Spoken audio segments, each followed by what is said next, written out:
For 40 years, our very small group of Christian daycare providers has been collecting tips on how to share prayer with children, how to help them make it a part of their daily lives and their heart. In all those years, the biggest lesson is this picture. I hope I can, oh good, I got it in focus pretty quick. It's simply a huge power line, 440,000 volts, and then there's a fence going underneath it 90 degrees to the power line, perpendicular, so it does not run parallel in line with the huge transmission line. I worked at a power plant for many years, and the wood post fence, if you line it up with the power line, the transmission line, the huge line, there will be enough electricity in it most of the time to kill a man, unless there's a metal post to ground it.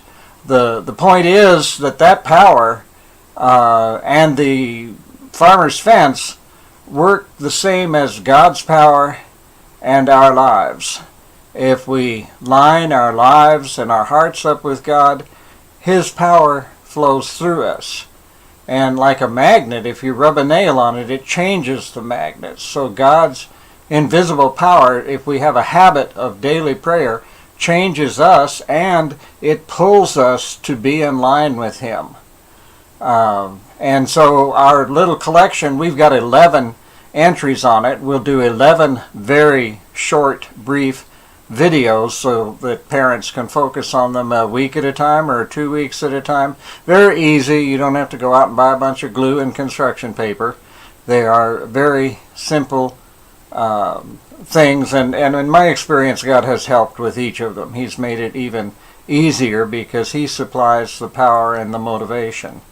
The first of our 11 tips is one-sentence prayers.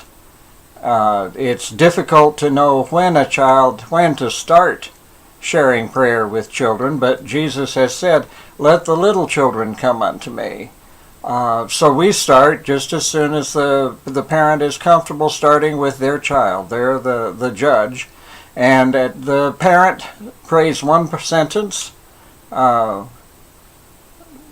Jesus, help me find a way to fix my car.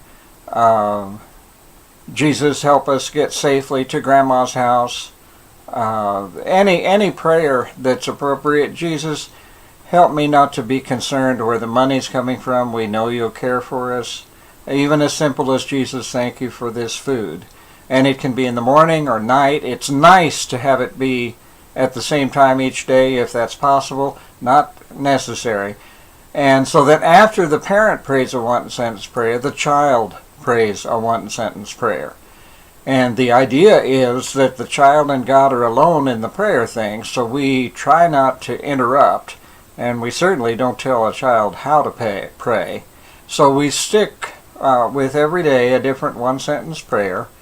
And at some point, I got a prayer shawl from Israel.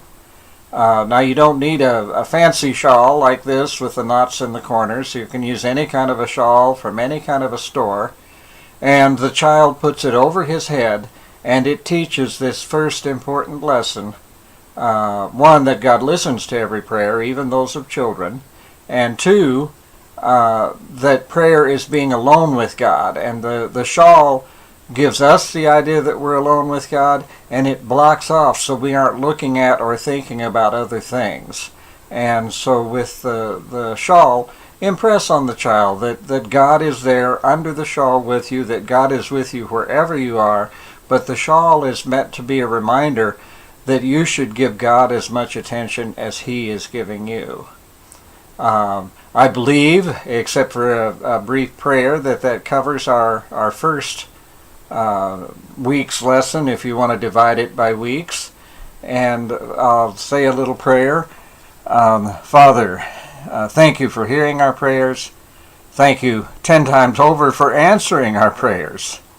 And help us to know that we indeed are alone with You, and that no prayer is wasted, and that without our help, our children will not learn how faithful You are they will go through life without the great power of our Father in heaven.